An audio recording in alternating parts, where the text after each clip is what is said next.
Elhamdülillahi Rabbil alemin. Vessalatu vesselamu ala eşrefil enbiya'i vel mursalin.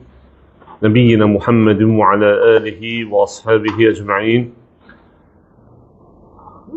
Teşekkür edirəm bu məclisi təşkil edən qardaşımızdan. Allah bərəkət versin malına. Təbrik edirəm qardaşı, qardaşın övladını.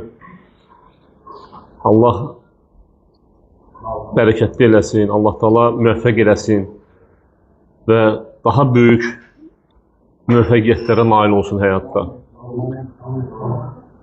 Və bugünkü məclisimizdə istəyərdim Peyğəmbərimiz sallallahu aleyhi ve sellemin bir hədisini zikr edim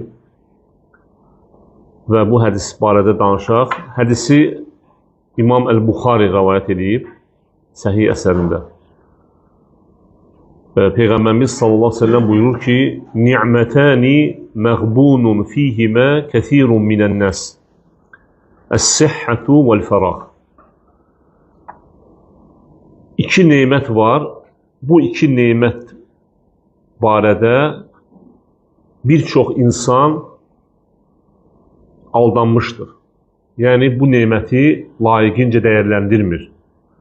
Bu nemətin qədrini bilmir, yəni bu mənada. Və sonra Peyğəmbərimiz sallallahu aleyhi ve sellem buyurur ki: "Es-sihhatu vel-farah." Yəni bu iki nemət hansıdır? Sağlamlıq neməti və bir də boş vaxt neməti. Yəni bu iki neməti bir çox insanlar, kəsirun minən-nas, yəni insanların çoxu bu neməti layiqincə dəyərləndirmir.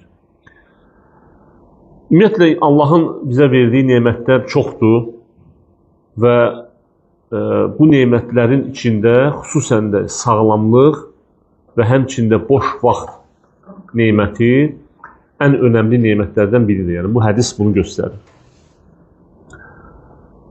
Və sözsüz ki, insan, yəni qiyamət günü Allahın ona verdiyi bütün nemətlər barədə soruşulacaq. Yəni Allah Taala bir nemət verirsə, mütləq onun barəsində sorğu-sual olunacaq insan. Necə ki Allah Taala Qurani-Kərimdə Təkasür surəsində buyurur ki: "Summa latus'alunna yawma izin anin naim." Sonra siz nemətlər barədə sorğu-sual olacaqsınız. Və həmçində bu nemətlərdən ikisi bu hədisdə qeyd olunub: sağlamlıq və boş vaxt. Yəni, insan gərək dəyərləndirsin bu nemətləri. Çünki sağlamlıq elə bir nemətdir ki, nəinki sağlamlıq, yəni istənilən bir nemət daimi olmur. Yəni, sağlamlıq neməti, xüsusən insan həmişə sağlam olmur. Bəzən sağlam olur, bəzən bu sağlamlıq gedə bilər. Və ona görə nə qədər ki, insan sağlamdır, və çalışmalıdır bu sağlamlığından istifadə eləsin. Necə istifadə eləsin? Allaha itaətdə, ibadətdə. Və məsələn, fikir versək görərik ki, xüsusən də insan yaşlananda fikir verirsən ki, məsələn, 10 il bundan əvvəl gördüyün kimi indi görmürsən. Yəni 10 il bundan əvvəl əgər sənin gözün daha iti görürdüsə, 10 ildən sonra baxırsan ki, zəifləyib. Və həmçində bilmirsən, daha 10 ildən sonra sən necə görəcəksən? Və ümumiyyətlə görə biləcəksənmi? Yəni Allah bilir. Ona görə də nə qədər ki, insan əzaları yerindədir, görür, eşidir, yəni bunlar hamısı Allahın verdiyi nemətlərdir. Bunlardan istifadə edib Allaha ibadəti, itaəti artırmalıdır. Xüsusən də baxırsan ətrafda elə insanlar var ki, məsələn, onlar Allahın sənə verdiyi o sağlamlıq nemətindən məhrumdur. Məsələn, şeyxlərdən biri danışır, yəni bu hədisi şərh edəndə, bir dəfə xəstəxanaya getdim və gördüm ki, bir insan onurğa sütunu, yəni onurğası sınıb, əllərini tərpədə bilmir. Uzanıb və Quran-ı Kərim qabağındadır, oxuyur. Və deyir, mən gəldim ondan soruşdum ki, bəs sən necə edirsən bu vərəqləri çevirməyi? Deyir, yanımdan keçən adamlardan və yaxud kimsə rast gələndə xahiş edirəm ondan ki, bunun səhifəsini çevir. Yəni Quranın səhifəsini çevir. Yəni bu halda bu insan yenə də Quranı oxuyur.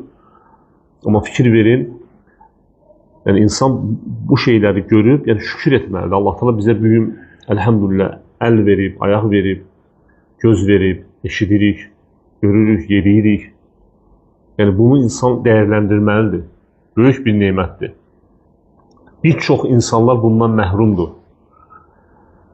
Və bunun da şükrünü necə verməliyik? Bu nemətləri Allaha itaətdə, ibadətdə sərf eləməliyik. Yəni Allah Teala bizdən soruşacaq, yəni bu göz nemətini sən nəyə sərf elədin? Harama baxdın, halala baxdın və yaxud qulaq eşitmək neməti. Sən harama qulaq astın, yoxsa Allahın halal buyurduğu və yaxud ibadətə, itaətə sərf elədin. Həmçinin əl, həmçinin ayaq, bütün nemətlər belədir. Və ikinci nemət boş vaxt nemətidir.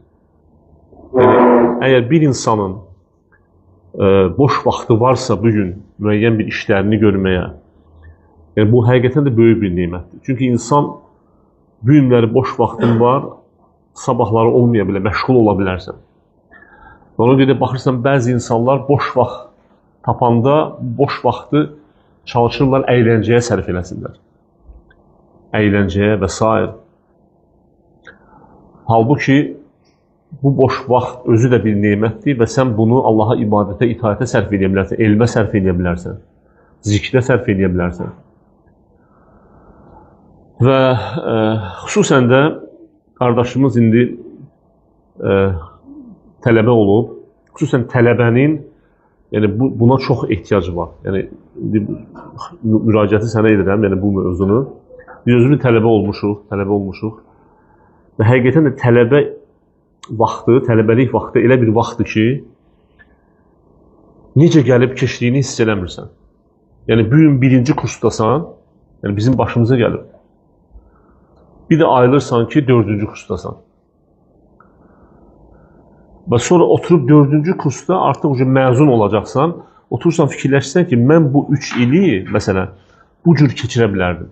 O da nədir? Daha faydalı olan işlərə, məsələn. Yəni, tələbə olan vaxtı düzdür, insan oxuyursan, müəyyən vaxt edirsən, amma boş vaxt da olur. Çalışmaq lazım bu boş vaxtı faydalı keçirəsən.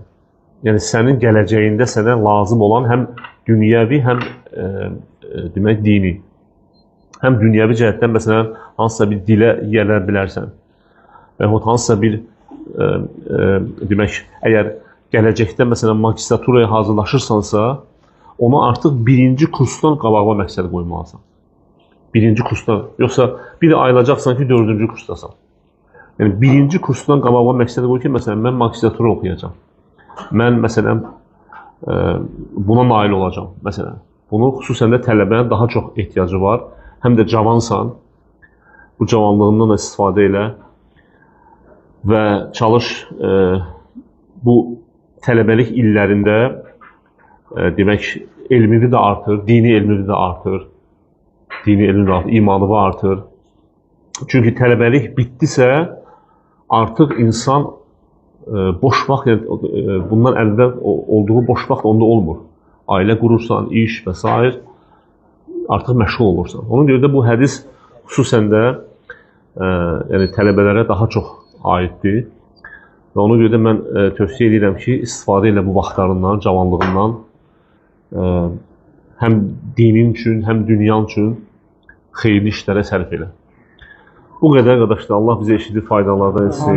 Allah Teala bizi sabit eləsin bu dində. Və sallallahu alə nəbiyyinə Muhammedin və alə alihi və ashabihi ecmaîn.